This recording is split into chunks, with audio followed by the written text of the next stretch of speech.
Gospodar svih svjetova kaže u Kur'anu Kerimu: وَلَا تَقُولُوا لِمَنْ يُقْتَلُ فِي سَبِيلِ اللَّهِ أَمْوَاتٍ. Nemojte reći.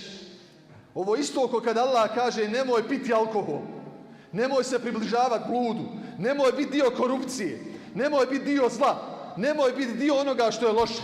Isto tako ti kaže Allah i meni i tebi. Nemoj reći za one koji su na Allahovom putu preselili, mrtvi su. Ne smiješ reći da su mrtvi. Bel ahja'un walakin la tash'urun.